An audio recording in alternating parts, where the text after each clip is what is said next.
Escribo para ti, para ellos, para todos, y escribo para mí mismo, antes de que me asalten las sombras del olvido.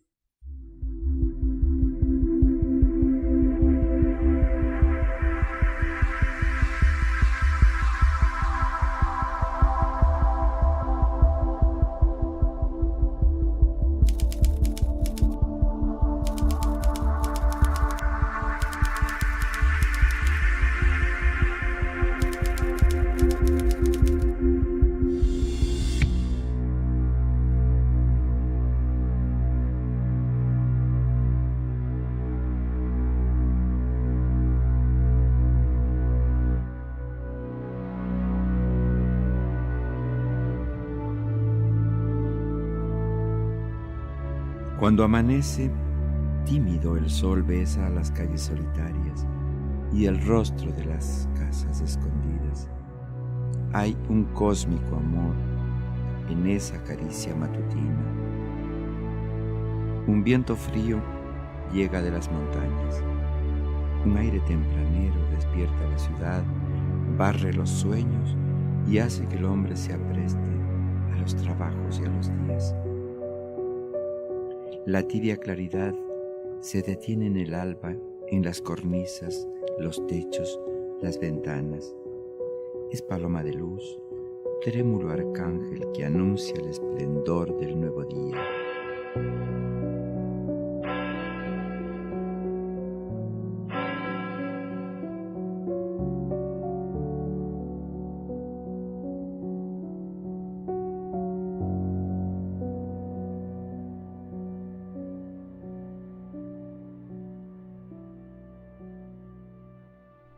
Jorge Dávila Vázquez nació un viernes 14 de febrero de 1947. Las tías viejecitas de su madre insistían en que los niños deben llevar el nombre del santo del día en que vienen al mundo. Así que por poco se llama Valentín. Su madre admiraba mucho a la familia real británica, así que discutiendo con sus amadas parientas, lo llamó Jorge. Y por si fuera poco, Eduardo. Y así lo bautizaron, Jorge Eduardo Dávila Vázquez, quien años después se convertiría en un importante representante de la literatura ecuatoriana, específicamente de la nueva narrativa ecuatoriana. En la narrativa ecuatoriana creo que se podría señalar 4 grandes momentos. La primera etapa, la etapa del romanticismo, con la emancipada de José Miguel Río Frío, comandada de Juan León Mera, como se puede ver, novelas con nombres femeninos, porque el tema central del romanticismo siempre será el amor.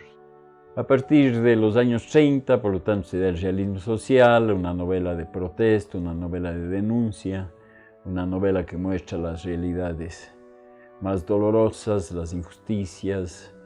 El afán de denuncia quizás minimizó las calidades artísticas de estos escritores, que tendrán su máxima expresión en Guasipungo de Jorge Casa. En todo caso, el realismo social es el gran momento de la literatura ecuatoriana, indiscutiblemente. En los años 60 comienza a darse ciertos cambios y es una etapa que se suele denominar de transición. Los de la transición no son simples epígonos continuadores del realismo.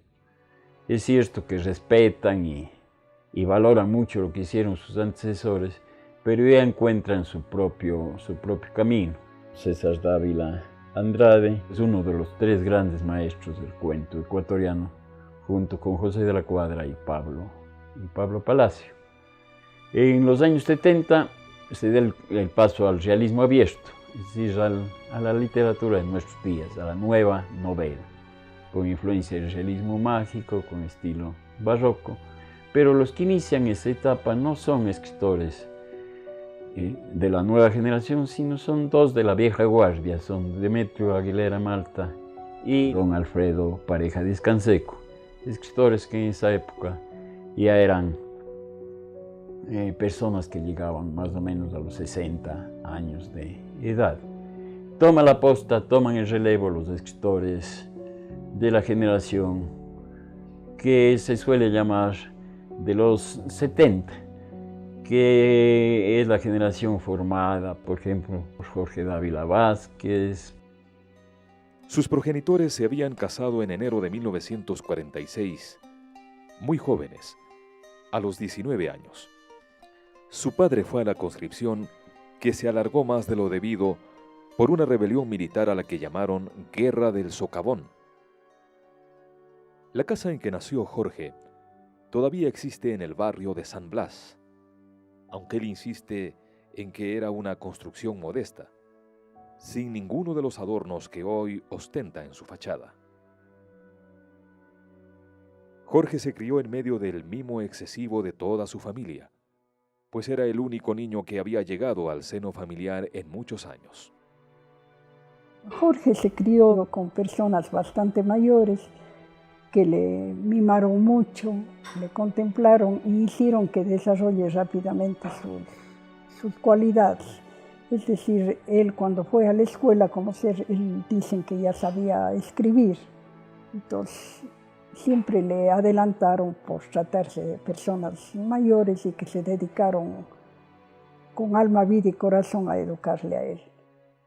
Pese a la sobreprotección familiar, Jorge creció en el barrio, en el parque de San Blas, en la pequeña casa, en un universo lleno de leyendas contadas por las vecinas, de lecturas familiares, cuentos, poemas repetidos de memoria e innumerables canciones, la mayoría de ellas entonadas por su madre. Mi mamá trabajaba en algo que llamaban la trencilla, que era una fibra que cortaban y luego le tejían y que servía para muebles, para sombreros, etc. Fue una de las microindustrias que se desarrollaron en Cuenca en una de las épocas de crisis. Y papá era el que recibía, digamos, estos trabajos de trencilla. Ahí se conocieron, tuvieron un romance de, qué sé yo, más o menos un par de años, desde que mamá tenía 17, y él también, porque apenas se llevaban 4 meses. Y se casaron en el año 1946, en enero, y yo nací al año justo, casi en febrero de 1947. Y de pequeño yo sé que leía hasta las historietas de cómics que habían y que en una ocasión mi suegra cogió todas las historietas y las quemó porque estaba descuidando los estudios y claro, él era un muchacho que alquilaba las revistas. Creo que hasta mucho tiempo después él pasó pagando la deuda. Varias cosas dejan una huella imborrable en su memoria infantil. La familia, el barrio, las vacaciones en Monay y Quinjeo. En mis vacaciones, a veces unas vacaciones larguísimas que duraban 6 meses, que duraban un año entero. Quinjeo tenía el atractivo de que sus huertas frutales eran las más productivas de la región. Monay tenía mucho encanto, ¿no? A veces venían los peones de la hacienda de Quinjeo y pues ellos hacían todo el servicio de agua, de leña, porque no había ni agua ni luz. No había energía eléctrica en ese sector y tampoco había conexión de agua. Traían el agua, llamaban desde el molino. Todo eso, digamos, a mí me fue enriqueciendo desde el principio en cuanto al conocimiento humano y en cuanto al desarrollo de la imaginación. Una de las características del futuro escritor es su capacidad temprana para observar la vida de la gente, para empaparse de sus problemas y adivinar sus sueños. Y otra, su tendencia a cultivar la amistad como algo sagrado y a guardarla en el corazón, por siempre. Unos cuantos niños de su edad han seguido siendo sus amigos de por vida. Jorge es buenísimo para contar. Creo que es la persona que mejor cuenta cachos. Cuenta muy, muy bien los cachos, pero no le gusta cuando mi hermana le dice, ese ya es viejísimo, ese es cacho viejo, eso ya no le gusta mucho. y algo más tarde, la Escuela Luis Cordero. Jorge Dávila era de los muchachos aquellos que, encerrado en el grado, no salía, se quedaban en la biblioteca que había en el grado y pasaban todo el tiempo dedicado a la lectura, a los libros tan hermosos de aquella época de la colección Villiquen y otros libros de los cuales él aprendió muchas cosas. De ello participó sus compañeros y así siguió una vida dedicado siempre a la lectura, dedicado siempre a escribir. Tenía malas letras desde luego, ¿no? Pero el pensamiento de él era claro, brillante y se acoplaba muy bien a todo lo que su maestro deseaba y quería. Con ciertos altibajos, la Escuela Luis Cordero fue su centro de formación, pero él le recuerda con cariño. El Fausto nos pidió que escribiéramos un poema a la madre y yo escribí uno muy pequeñito, uno de 5 o 6 líneas y le presenté y me dijo, no, es copiado. Entonces yo juré que no era copiado, como que realmente no era copiado, pero él dijo, no, no va a la cartelera. Tienes que escribir otra cosa y a mí pues ya me entró uno de sus caprichos de los 11 años y dije, no. Alguna vez Fausto ha dicho que gracias a él yo me hice escritor. Digo, claro, porque me hice escritor para demostrarle que no había copiado. El colegio estuvo lleno de avatares. Quería hacerse sacerdote. Entró al seminario, pero no tuvo capacidad para someterse a la dura vida religiosa y apenas duró 6 meses en el internado. Luego vino el duro Benigno Malo, que abandonó en segundo año, acosado por el fantasma de las matemáticas y por la inhabilidad para el dibujo. Se graduó entonces en el Antonio Ávila. Él fue bachiller en contabilidad. Él trabajó incluso en un banco. Era la etapa kafkiana de Jorge Dávila, ¿no? No sé qué hacía un escritor contando o cambiando cheques o contando billetes. Cuando yo tenía más o menos 18 años, hicimos una obra en el Colegio Antonio Ávila Maldonado, Los Justos de Camille, dirigida por el doctor Guillermo Ramírez Aguilar, que era un entusiasta del teatro.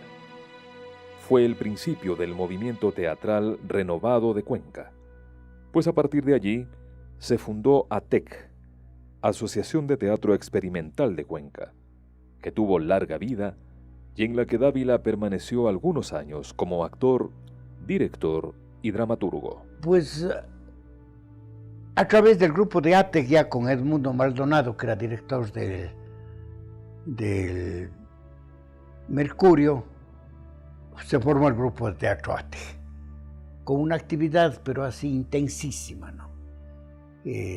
Montamos muchísimas obras de teatro aquí, fue una gran novedad, tuvimos una extraordinaria aceptación. Escribía por entonces poesía. De fines de la década del 60 data su nueva canción de Eurídice y Orfeo, que en el 74 constituirá su primer libro. También escribió algunas obras de teatro. Donde comienza el mañana, bastante representada entonces.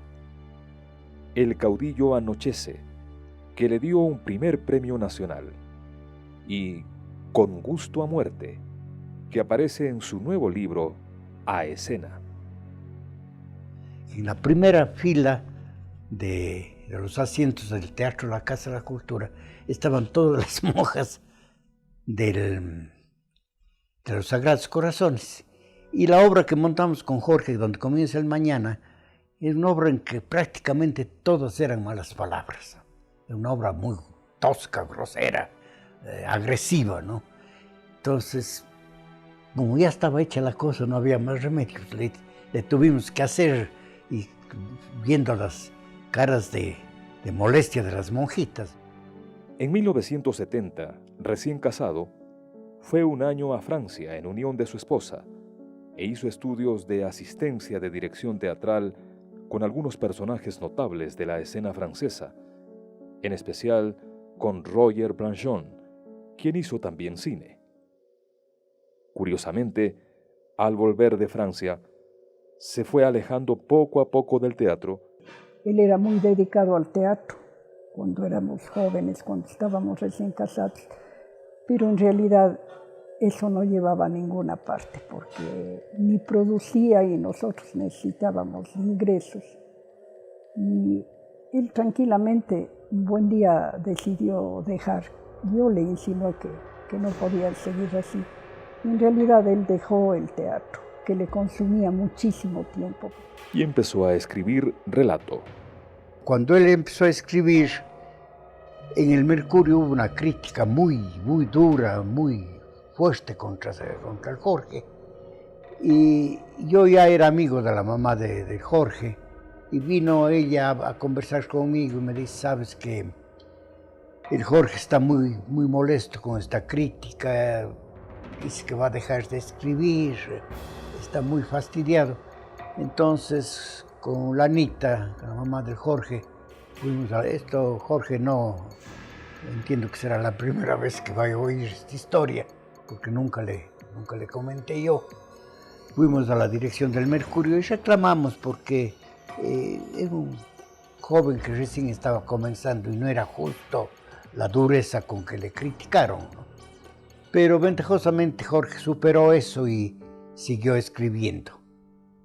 En 1976 ganó el premio Aurelio Espinosa Polit con su novela María Joaquina, en la vida y en la muerte. Estuve un mes en el hospital de Lies sin diagnóstico y pues bueno, con perspectivas que me parecían no ser muy halagadoras. Alguien me había regalado un cassette con el Requiem de Verdi. Yo tenía una pequeña grabadora y entonces oía el Requiem todo el tiempo y escribí María Joaquina de un tirón en ese mes. Me pasé un año entero corrigiendo la novela, ciertamente. Creo yo que indudablemente pues el jurado premió a la nueva narrativa ecuatoriana de entonces, ¿no? Había premiado un poco antes a Ibáñez por su obra La Linares, y luego premia a Jorge Dávila Vázquez por su obra María Joaquina en la vida y la muerte, que tiene, yo creo que sobre todo por su temática y su lenguaje, ¿no? Un lenguaje pues muy fresco, un lenguaje yo le calificaría de neobarroco, un lenguaje pues realmente con gran riqueza, ¿no? Riqueza textual, y también la trama argumental, el relato mismo, la fábula del relato es en ese sentido pues aborda un tema histórico, pero desde un punto de vista que más bien reúne ingredientes como la ironía, como la leyenda, como el cuento, digamos, la chismografía de esa época, etc. Y entonces le vuelve una novela muy atractiva realmente. Pues para mi concepto es una de las mejores obras de Jorge Dávila Vázquez. Y en el 77 publicó 2 libros de cuentos, Los tiempos del olvido, fechados en el 74, y El círculo vicioso. En el 80 volvió a ganar el Espinosa Polit, siendo hasta hoy el único autor que ha obtenido 2 veces el galardón, con el libro de cuentos Este mundo es el camino. Ratifica sus virtualidades como narrador, sobre todo narrador de ambientes familiares, de ambientes de familias de clase media, provinciana, con prejuicios, etcétera, con sus prejuicios, con sus situaciones, pues a veces dramáticas, a veces tragicómicas, ¿no? En donde demuestra realmente maestría como autor de relatos, ¿no? Más cortos o largos. Juan Rulfo decía, la literatura no es más que una gran mentira que nos permite conocer la verdad. En ese sentido, Dávila es un muy buen mentiroso porque es un muy buen cuentista y un muy valioso novelista. El barrio es un ámbito popular que marca intensamente a Jorge Dávila. En sus narraciones aparecerá una y otra vez, en ocasiones enmascarado bajo el nombre de San Rafael, y quizás solo en la madurez con su propio nombre, San Blas. Jorge Dávila capta muy bien, realmente con mucha maestría, ¿no? Capta ese ambiente del barrio, de un barrio de clase media tradicional, de la Cuenca de entonces, ¿no? Obviamente pues trasladada literariamente al barrio San Rafael, que es un trasunto literario del barrio San Blas, en donde pues yo creo que experiencias familiares, experiencias de los, y no solo familiares, sino también del ambiente del sector, ¿no? de todas las familias, de ese grupo social o ese microgrupo social que lo llamaríamos, se va ramificando un poco a poco, ¿no?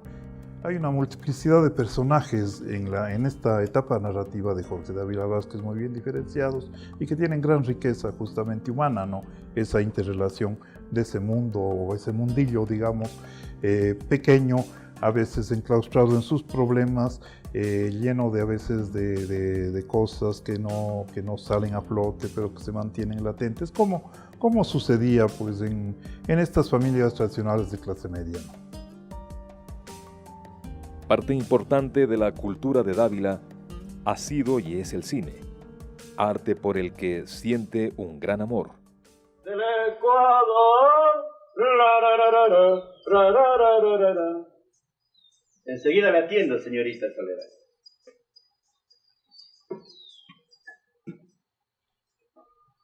Estoy muy contento de que haya venido a visitarnos. No todos los días uno recibe visitas de chicas tan bonitas como usted. A lo mejor viene a hacer alguna denuncia. Los tipos zánganos y molestosos no faltan en este pueblo. Y tratándose de una chica linda como la señorita Soledad... No, nada de eso. Sabe que se trata de un matrimonio. ¿Matrimonio? ¡Carajo! ¿Pero quiénes son los audaces que se casan en este tiempo? No diga eso, señor teniente. Que cuando uno mete la pata... Bueno, ustedes no me van a creer, pero es que se trata de mi matrimonio. Y quisiera que me digan qué tengo que hacer. Pero, ¿por qué tanto apuro? Usted es nueva en este pueblo, señorita Soledad.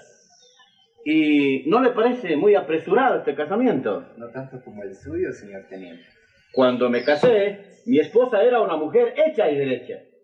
En cambio, la señorita Soledad es joven, muy bonita y tiene todo el futuro por delante. Creo que en toda la parroquia no hay un tipo guapo que le merezca. Bueno, con ciertas excepciones, naturalmente. Espera un momento, que ella no nos ha dicho con quién piensa casarse.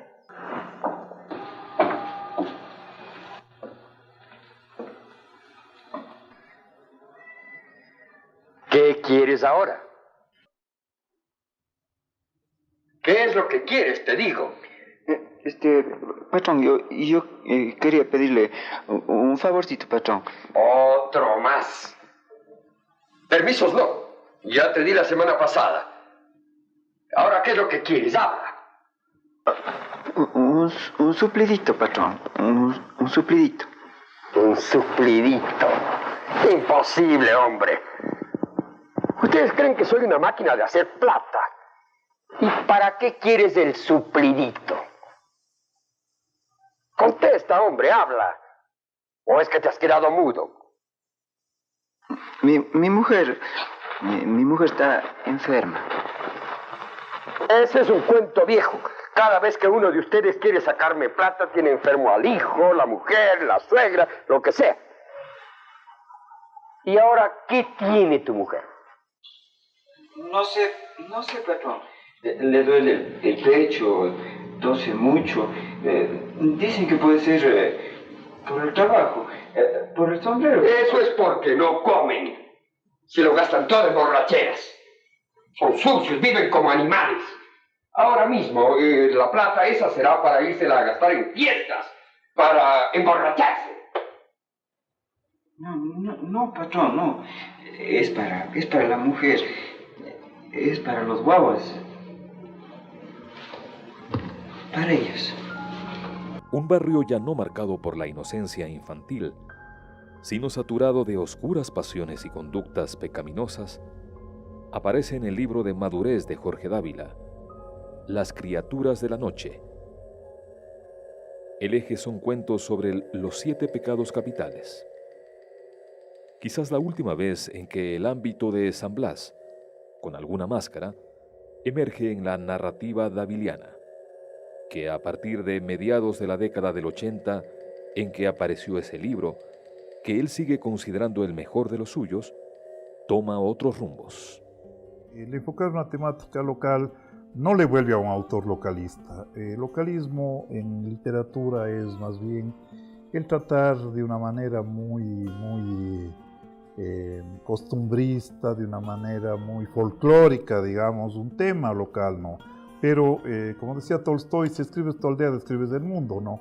Y en ese sentido yo creo que yo no podría calificarle la obra de Jorge Dávila nunca de localista, sino de ambientes locales, ¿no? De ambientes más bien barriales y familiares en una primera etapa de su relatística, ¿no? Y luego pues ya una etapa menos localizada en el barrio, ¿no? Más bien ya ciudadana, urbana, para decirle de alguna manera. Creo yo que pues se va extendiendo, digamos, su narrativa, ¿no? Hasta luego pues ir ya a temáticas que pueden ser universales. Luego tendríamos otra etapa en la narrativa de Jorge Dávila. Cuentos breves, cuentos fantásticos, pequeños cuentos, inclusive que podríamos llamarlos especie de fábulas, digamos, pequeñas historias, ¿no? En donde Jorge Dávila también pues se ratifica como un autor con gran maestría para este tipo de cuentos breves. Y por último yo lo catalogaría su etapa actual, que es una etapa de escritura de poesía y su vuelta al teatro. En total, suman ya 40 los títulos de sus obras. En pintura es necesario dejar reposar la obra. Hay viejos pintores europeos que aconsejan que se acabe el cuadro, se le dé la vuelta y se le ponga contra una pared. Y se le deje. Y se le vuelva a ver a los tiempos. Y entonces se descubre las fallas, esas cosas. Porque tanto verle todos los días se pierde la óptica y la crítica del cuadro. Y lo mismo pasa en la literatura, ¿no? Es interesante, hay un montón de escritores buenos que se apresuran en publicar y por lo regular no está bien corregida, no está bien armada la obra y al rato la publicación no es lo que se debería hacer, ¿no? Jorge tiene esa precaución, escribe mucho, pero deja reposar la obra.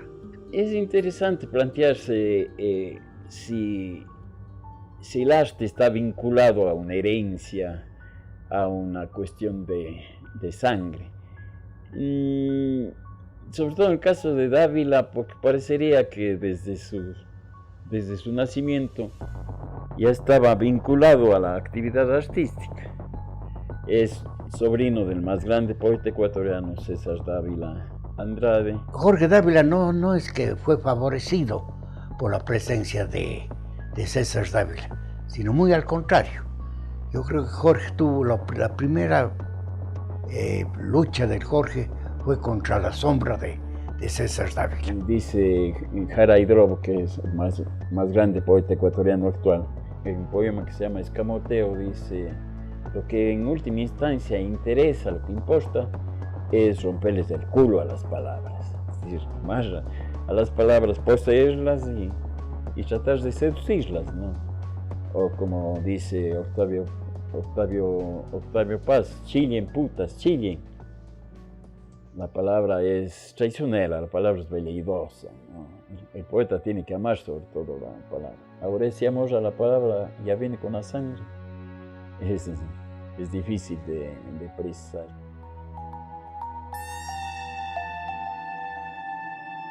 A lo largo de muchos años, alternó los más diversos trabajos con la escritura, pero actualmente, desde su jubilación hace 6 años, se dedica mayormente a la escritura, a la que siente como su forma de vida y de expresión artística.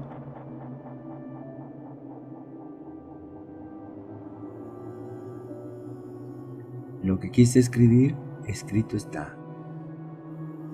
Porque para el poeta, el deseo de escritura es su deber ser, su voluntad y su existencia. Volveré a intentar un viaje por la estrella de mi canto, por las praderas del sueño, por la suave caricia de lo amado. ¿Quién lo sabe?